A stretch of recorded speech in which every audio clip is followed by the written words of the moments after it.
everybody? It's A Quiet Place. A Quiet Place. The quietest, faint little place on the hill. How is everyone doing today? Mary, The Tyler, faintest, hello? vainest. Hello. Mary? Hello. Quiet game, starting now.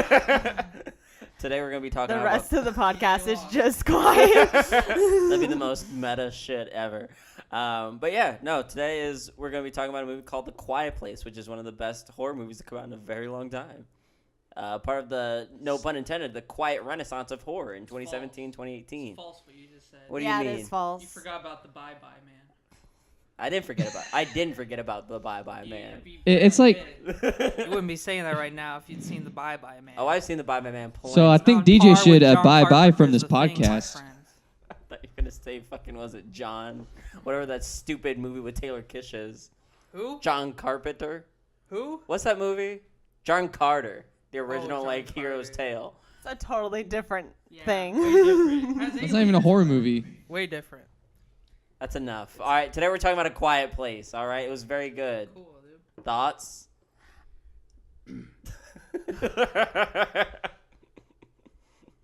Kevin, what'd you think of the movie?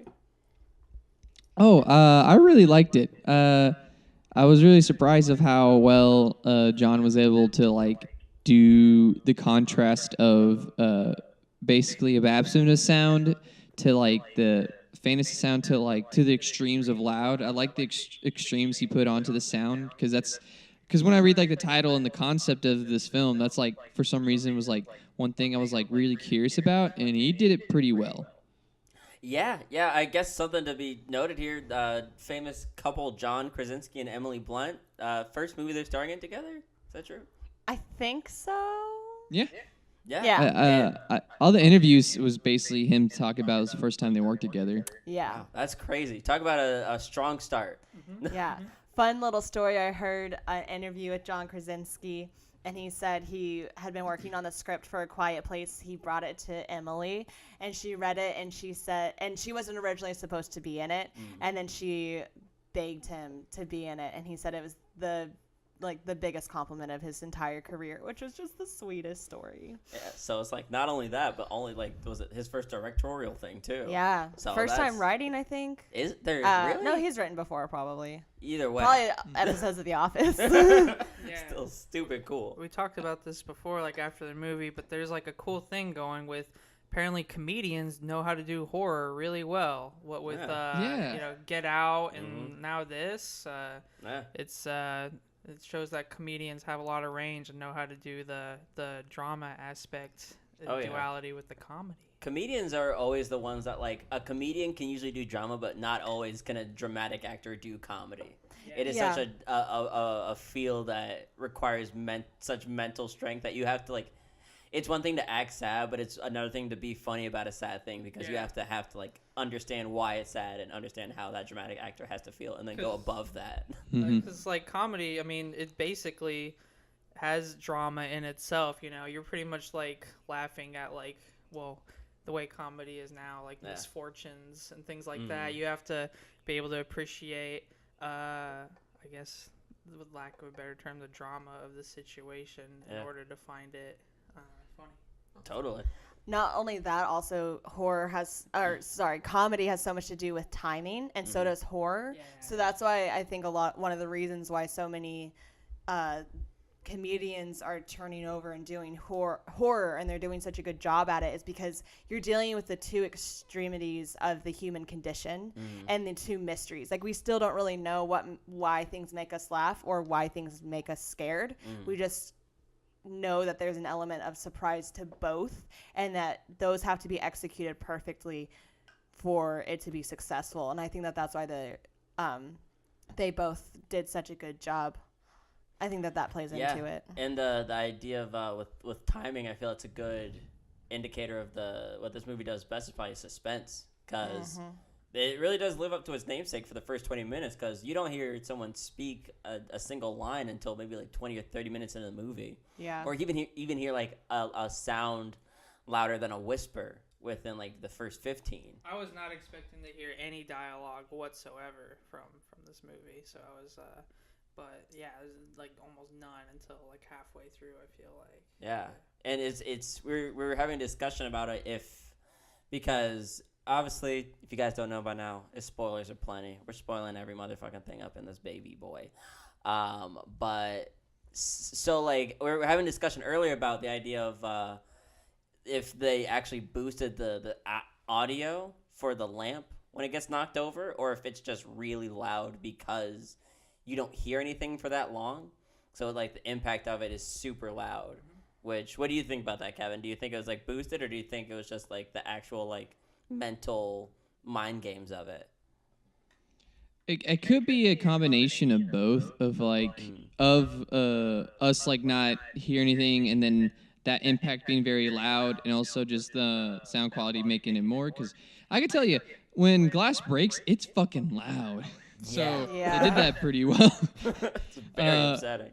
But and also the score adding into it when the intense parts happen, and then when like so it builds up this like music. So when silence comes with the music drops, and then you're trying to hear like any like creaks or anything like that. Oh God, it's pretty brutal. I like that. It made the whole like experience very, very stressful. I was like stressed from So start to stressed. finish.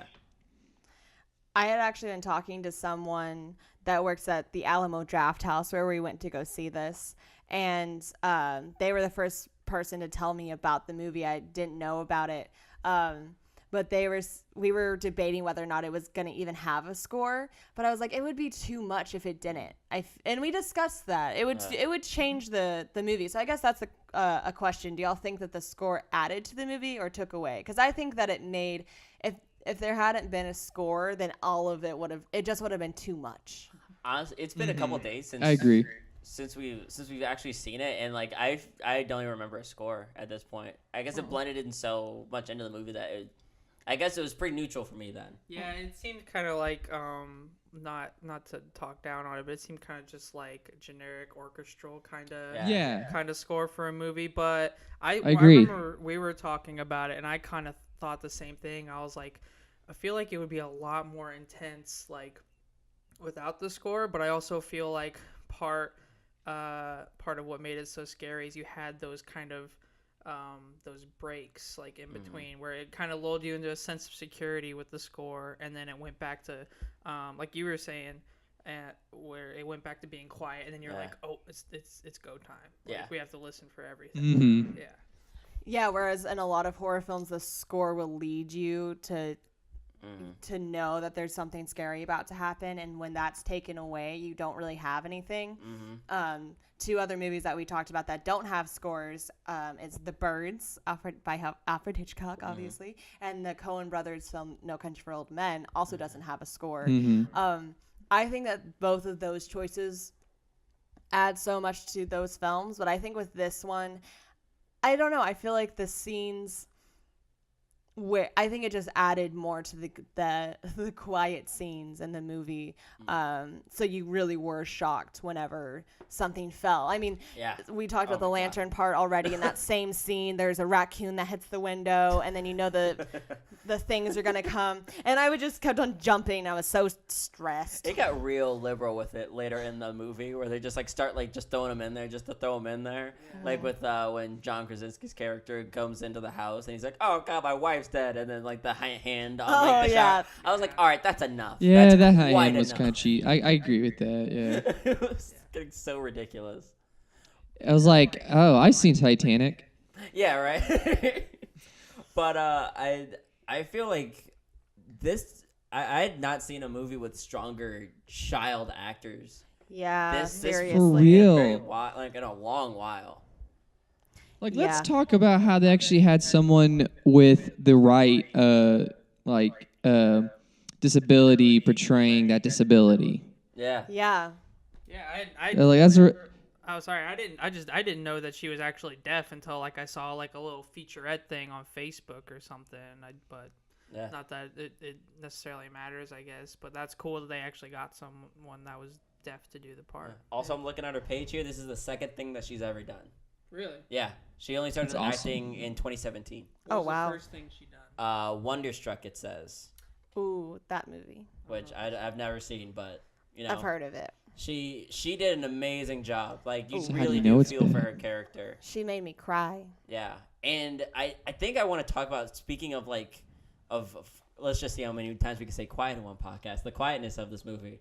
But the I loved how it did the exposition because they weren't allowed to talk. They had a lot of it like shown through visual means and just like world building, which is like my favorite thing when a movie doesn't have to like tell you what's happening. Yeah, that's And- such a good point. And it's like with the stuff in the basement where you're like, you get all the information. Like there's 3 of them. They're trying to find a way to stop them. They have like some inkling, but they don't know what. Yeah, you pretty much get everything just from like those newspaper clippings that are like not only in John Krasinski's like office, but like there's also some like establishing shots at the very beginning of the film when they're walking through that town where you see like newspapers that are just kind of flying around. Yeah. And, yeah, that's part of like the world building, but also it just gets you like all the info that you need. All the info you need is that they're hard to kill and they're attracted to sound, and you don't want to. Yeah, you don't want to mess with them.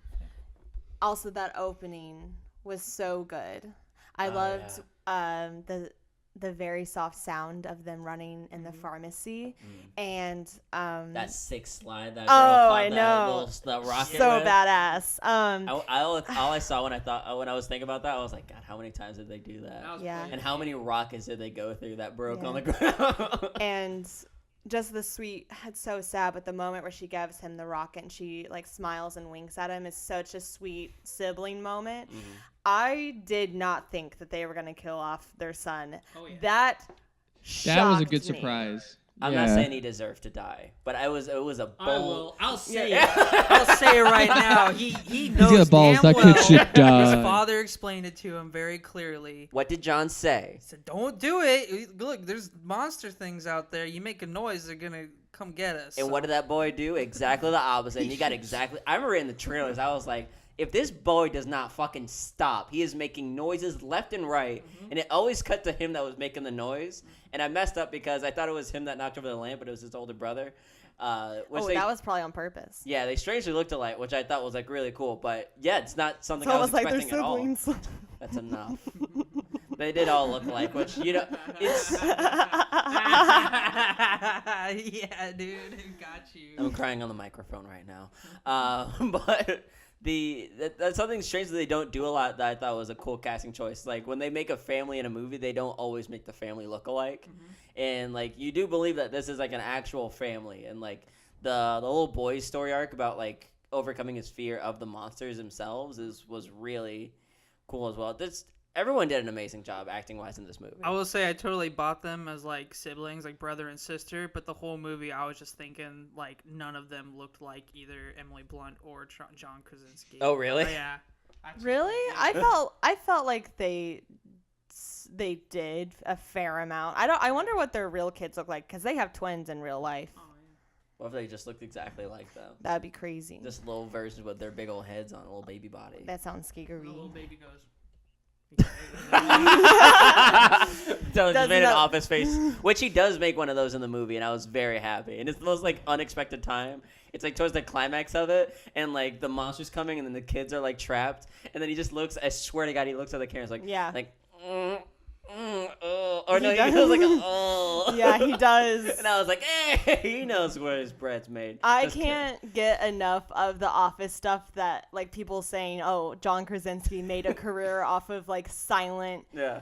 emotes to the camera, like just through expression. Like he was born to make this movie, and I'm just so happy for him and Emily. I love them so too. much. I don't know which one I love more or I'm more attracted to. They're both just beautiful. We need to talk about Emily Blunt in this movie because we have not yet, and she was. Badass. She was great. That scene where she steps on that nail. Oh. I remember they set that up earlier on. and it was just so upsetting. It was like, oh no, don't do it. She's gonna miss. She's not gonna step on it. Oh, she stepped on it. Of and course it's she's so gonna meaty. step on it. Yeah. Oh my And god. how she she was doesn't even able not to scream. just yell, just like motherfucker. Yeah, was Yeah, just- that was Yeah. that's crazy. I would have just died right then and there. I would just mother. God damn it. Yeah, I would have like screamed right away. There's been so many points in that movie where like I'd be dead right here. Yeah. Just because of that. Just kill me. And she did. I mean, at the beginning, it's such a. I also really loved.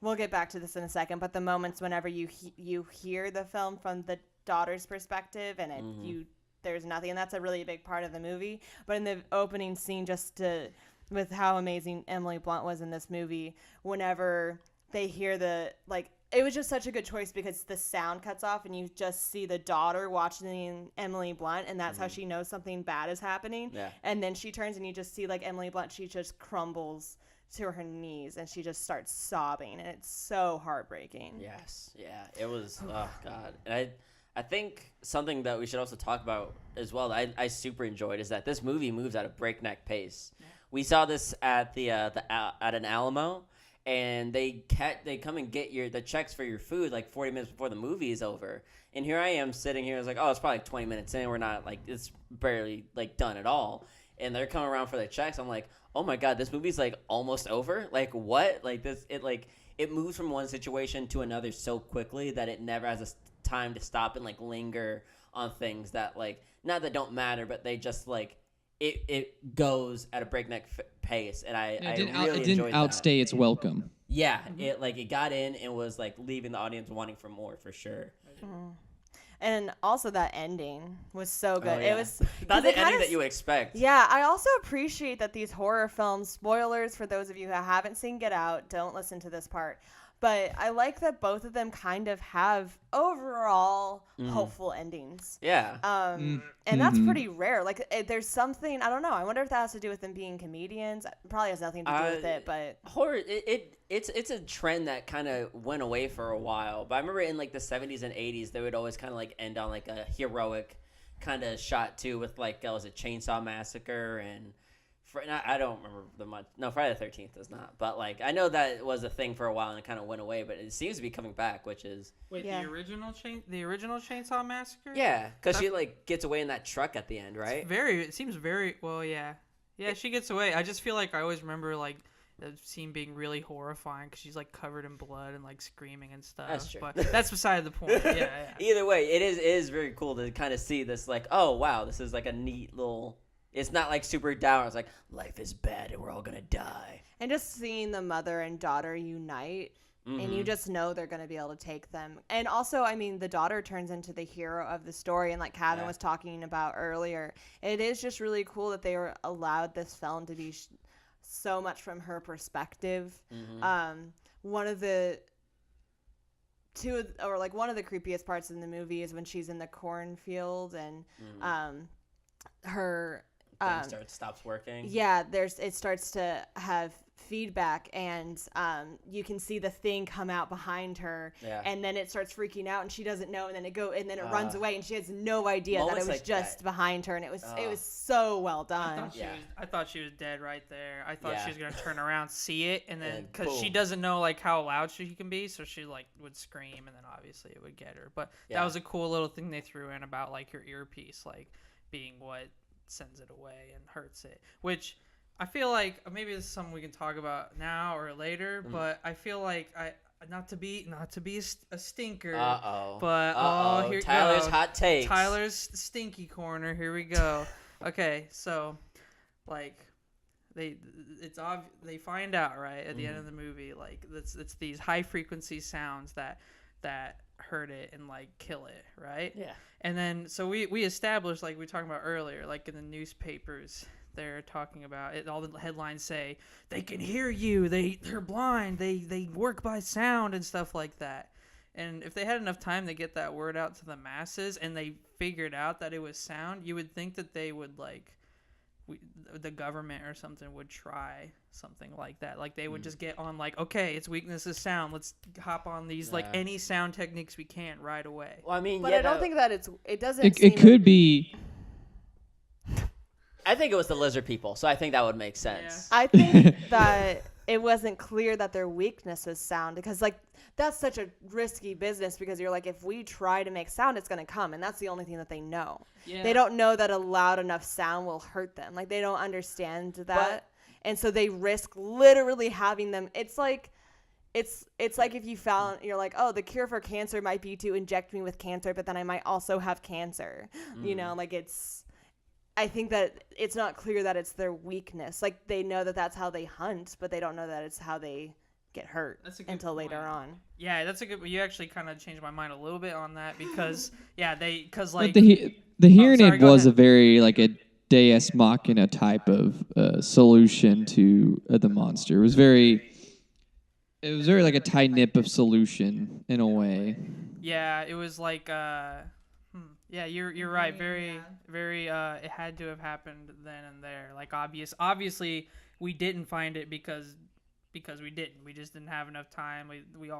Everybody got killed off and stuff like Too that. busy making newspaper. Yeah, but yeah, true. But it's like, guys, The it's come newspaper back. man doesn't Newspapers are know back in sound. He's just 2017. telling the news. Yeah, but you brought up a good point, like because it doesn't hurt like the people. It doesn't hurt like Emily Blunt and them. So they know they can hear, but they don't necessarily know that it would hurt them. But I still feel like if you know, like we still have like things that we use like on like riot crowds and stuff, like high pitched noise where like people it hurts them and stuff. So I still feel like we would have tried that, but that's still a very good point. That it's not necessarily obvious that it's their weakness. Yeah. But I do agree that would be an interesting thing. You would think that there would be more effort to fix that problem because there's only 3 of them and then people are just gone. That we also, know of. fuck that old man in the forest. He was the scariest part of Yeah. the whole movie. You know what John Krasinski should have said to him when he did that? It's like, you're being a real McAsshole right now, and then run away.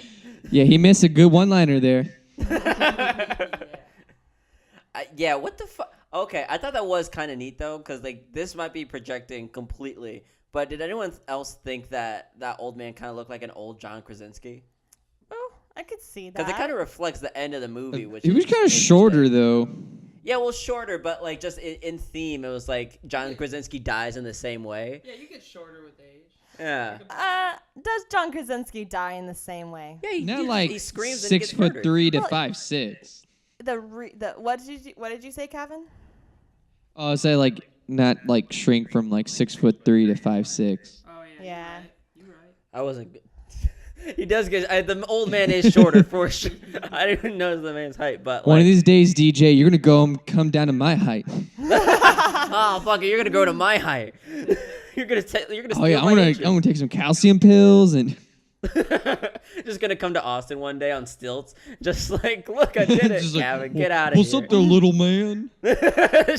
He's looking down at me. You're like 8 feet tall. But I have Oh, no man. But balance. I I'm just don't know. like Maybe I was just projecting shaking. in that regard. I but see. I definitely whatever. see. Like, there's similarities in the face and how expressive it is, because that old man just like scrunches up his face and he just lets it out. Yeah, because they die for like the opposite reasons. Where it's That's like, what I was about to say. yeah, Yeah. which I think is kind of cool. Where it's like this movie does a really cool thing where it's like able to tell story arcs without actually mentioning the beginning or the end. Yeah. Because with the little girl, it's like at no point does she say, "Oh God, it's all my fault that Bo died.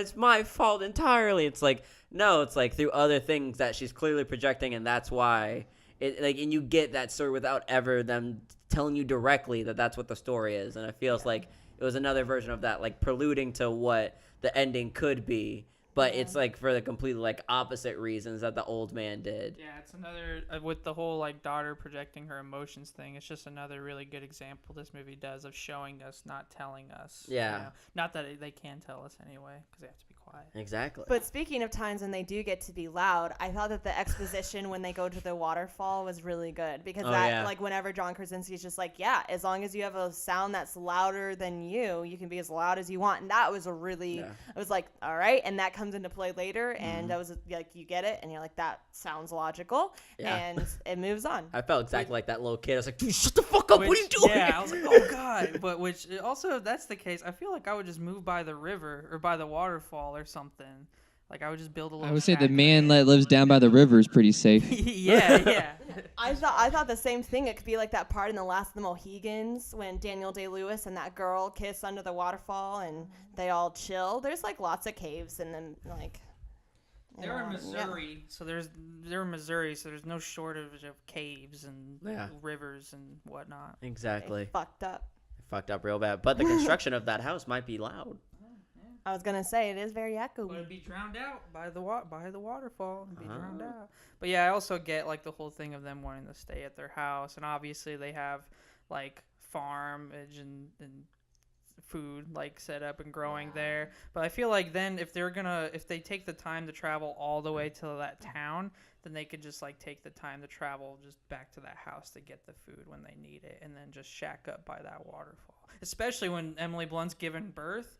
I would be like the last few days. I mean, she gave birth like a week or two early, I feel like, in the movie. But like I'd feel like the day before, 2 days before, I'd just be like, we're getting a tent, we're going down by that waterfall. We're going to the river. Let it all out. Yeah. Let this human all out. Yeah. Let this human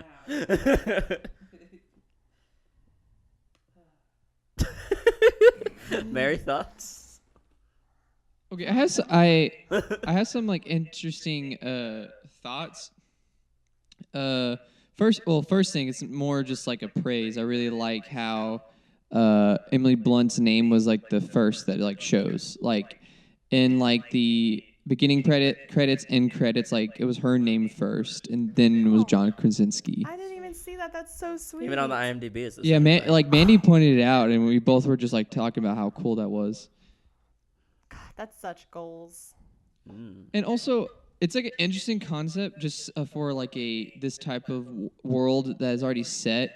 But someone like brought a point thinking that Emily Blunt being pregnant was like selfish. I'm just curious what your thoughts on that. I don't think it's a thing that they can particularly help. Yeah. Yeah. I feel like though it is portrayed in the movie like a it's never alluded to, but I feel it's purposeful. Yeah. Well, it feels like that hope like that... they. Go ahead, Kevin.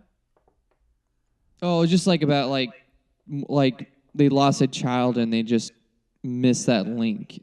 So sometimes like some people when they like families when they lose a child they like feel like the best way to mend it. It's just more of like a psychology type of thing, but it's very I don't know. I thought it was really interesting. Yeah, I think that's Because I thought the same thing too. Is like it wasn't like more like them like not being careful. It was just like they like made a decision about it. right, and also how they show it in the movie is there's so much sadness along with it. Like it shows John Krasinski finally burning all of the things that belong to their son and crying, and then Emily Blunt going to the house and she's also crying in the son's old room. So there is, I think, a lot of what you're saying, Kevin. There's a lot of this confliction of like they're bringing this new life into the world, but first off, like what world are they bringing it into? Also, you know, what's the the motive? And it is like a very heartbreaking storyline, but I think that's a really interesting topic to bring up about the movie. I feel like I remember talking about it after the movie. I feel like one thing you can take away from it is seeing the trailer and like you know that they're gonna have a baby and it's like considering the circumstances that's an awful idea, but what you get from what I feel like I got from the movie is that humanity's on the brink of extinction and they know that, and it seems like if you choose not to have babies anymore then we lose. So it's like a hope for humanity kind of thing, like we're going to persevere and learn to adapt to this new world, you know? Ooh, I really like that, especially because I mean, there's even That's a really part cool. where you see that Emily Blunt is like they're still teaching their children. There's still so much hope that life will continue on to the very last second of the scene. I mean, of the movie. So that's a really good point, Tyler. Yeah, I like there's that. like lots of scenes too where it seems like you said they're teaching them, and they even have like some kind of passing lines here and there where they're like, you have to be ready for when we're gone. You have to like survive through this and carry on like the torch, you know? Yeah. So I like that. That was one thing I really liked about the movie. It's like a really hopeful version of The Road, but like with so much more hope and a lot less scary. And I know we're not gonna like to do this, but I feel we gotta give credit where credit is due. Michael Bay did okay this time. Producer Michael Bay. He produced it. I feel like He produced? He threw some money on the table. Was like, Yeah, he give me basically like, oh, credit. you did good, kid, Good for for 13 hours. Here's some change. Yeah. Every 10 years, he's due for a good one. That's all I'm saying. He's probably I'm like just through. Was saying. like, this costs like for like one Bumblebee. Here you go. Yeah. So just say, good job, Michael Bay. You did good. Keep doing good, please. He's kind of been on a like okay streak. Like he did 13 Hours, which wasn't bad. It was kind of like this reminds me of The Rock. And then he did Transformers 5, and I was like, okay. I don't know. Who are you? One step Choose your forward, mind. 2 steps back. Yeah. Hey, you guys want to do ratings? Sure. 10. You, Mary? I want to go last. Oh shoot! She I don't always know. goes last. I mean, yeah. Despite all like those little kind of like things about it, it didn't deter me from liking the movie. I'm giving this like a light 8 to a hard 9. I think that's my rating for this movie. I really enjoyed it. It's one of my favorite favorite. that kind of was modern very- horror movies. It was very needle drop of you. Yeah, I do like the melon. I like them a lot. Kevin? I'll give it a good like 9.0. Same. Yeah. I gotta say, I still like Annihilation and Ex Machina more, and so I did that. Same. Those are 10s, and this is a very solid 9 as well. So, I agree. All right. Definitely go see it in theaters because this movie is worth it. With the sound, you need that surround sound Yeah. to get that full experience. Do you know what was crazy? The budget was like 17 million. Yeah, not much. That makes sense. Yeah. Yeah, They and like do a lot like with it. opening weekend, I think it was like over 50 million, and then worldwide is 78 million. So So proud of them. Good. I hope to see more from both of them because I just love I them. feel They like can do we're whatever they about to want. see like a new wave of like, cause you remember like 5 years ago where big studios just got indie directors to do blockbusters. Yeah. I feel like the next like my next the prediction I'm gonna think is just like productions are gonna give comedian directors horror movies to direct with like low budgets. I feel like Yeah. that's what's to come. That'd be be real cool. I only want it to be like the comedians that want to do that though. Like I don't want that to be a new trend. Yeah. Like I I want feel like them to be passionate about We'll it. Amy get probably get Schumer's The some Murder that, House. Oh my god. I'm fat. That was mean. No, I'm not. It's weird because she's not that fat, and she always Oh, says like, yeah. "Oh, I'm so fat." It's like, shut yeah, up. she does. Stop. You're Yeah. fine. Calm Yeah. down, Amy Schumer. Yeah. Stop stealing that's jokes. fair. Anyway. Amy Schumer's doing the remake of A House on Haunted Hill, and it's gonna be great. I bet. God. Oh, you know what else? No, it would be funny if Amy Schumer did like House of the Dead. Oh yeah, it's just like two things. But All like those zombies it's falling good for her over. to do that because there's no way to go but up from the last House of the Dead movie, That's so true. it's only a win-win. I was gonna say like the two like kind of lowbrow Yeah. things will just maybe cancel each other out to make something great. In other movie news, Kevin, have you seen the trailer for Fahrenheit 451? Yes, I never thought I was like I remember I saw like a poster of it. I was like, wait, Michael B. Jordan, what? Ah, no, Michael no, Shannon. Michael It's our Shannon. boy. Oh, you're perfect. I am so excited. I think we're all excited about it. It's my favorite book. Yeah, I wanna read. really need to read it. That's going to be I haven't actually ever read it, and that will be one of the first books I read as soon as this. Do you guys have a copy? No, but I've been meaning to go to Half Price Books and get one. I need to go there. I have a copy you can borrow. I could bring it down when I come down. Oh, that would be awesome. Yeah. Hey. Wait, what was okay, DJ, what's your rating? My rating, I give it a 10. Ooh. Yeah, I really like this a Ooh. lot. I like that. It's I like movies that don't fuck around. This movie didn't fuck around one bit. Yeah. Got to the point. I got one last like thought on this. We talked about this after the movie. We've been on a real kick with this yodeling Walmart kid, and I really want to edit of that scene where he like screams to save his kids, but just replace the audio with that kid yodeling. I don't know how to do. Well, I would enjoy I the kinda like movie. out That'd of be a the solid audio 10 of, for like- me, then. I kind of want to like edit it to where like when Emily Blunt's when she steps on the nail, then it cuts to John Krasinski yelling. Oh, that's a good one. I was like, was so that sad. yell is what I would scream if I stepped on a nail. Yeah. Oh god. Yeah. I stepped on like a tack, and I still have a scar from it on my bottom foot, like very close to where she had hers in the movie. And I remember being just like fucked up for days. I was like, oh what? It didn't even go like fully in. I was like, oh fuck, Jesus. It wasn't even like the tip of the nail was out. It was like the whole Oh. nail, and she stepped right on it. Oh Yeah, my that's god. And you know it already sucks to be pregnant and have swollen feet. And Yeah. Just be like, and this too? Like, God. yeah. After that, it's like whatever. And then I would just yell. And then it's like, daughter, help me. Oh wait. This is Fuck. this is the Murphy's Law movie. Anything that can go wrong does for this whole family, and it's very sad for them. Yeah.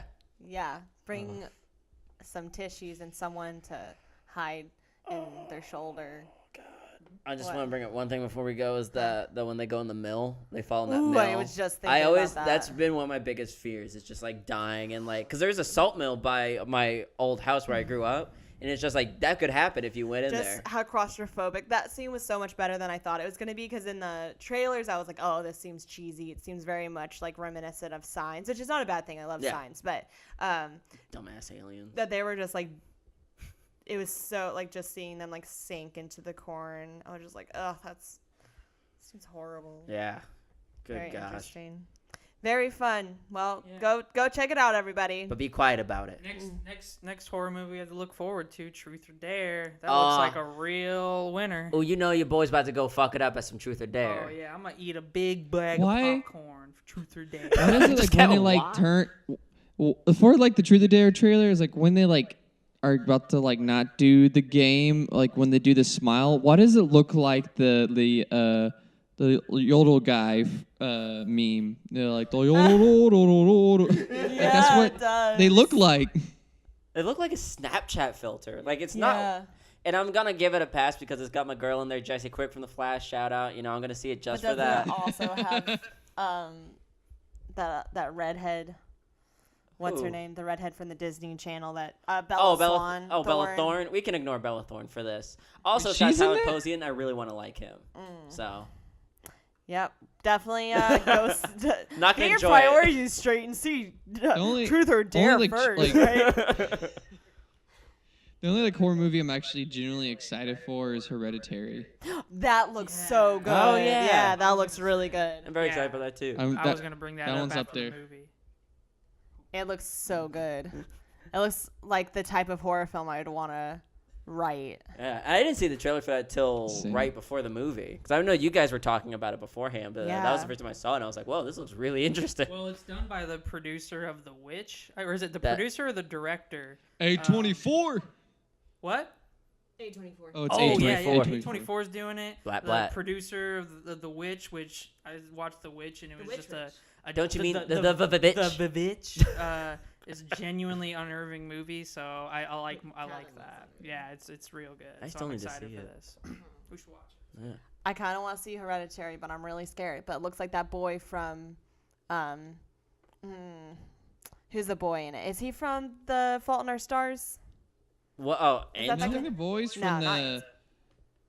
The blind boy. What is he from? Oh, Nate Wolf. Oh, you talking Yeah. about Nate Wolf from the Naked Brothers band? Yeah, yeah. The what's the song? Yeah. All I- Char. Crazy car. Yeah. And the one was like da da da da da da da. Yeah. All I know Nate is- Wolf, the boy What? fucking up. Hell yeah, Nate Wolf. I'm Yeah. gonna support that All Death I Note know shit right there. Fuck yeah. That's too funny.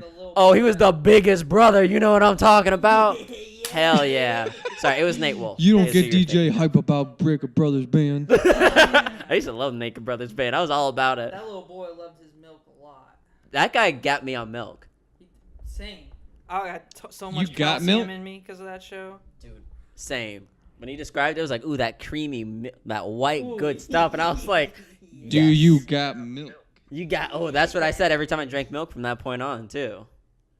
I got Mary milk. does not like Naked do Brothers that band. at I got all. milk.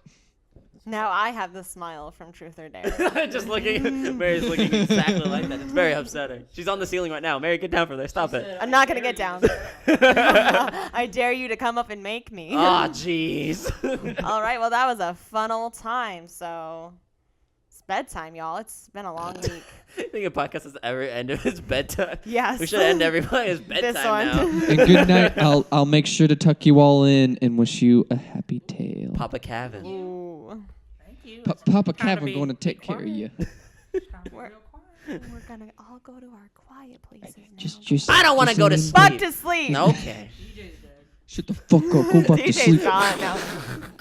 And you know what? We're sad about it, but not surprised. To tell you the truth, neither am I. And I'm dead. All right, everybody. I'm going to bed. So All right. Night, y'all. good night. Night. Good night.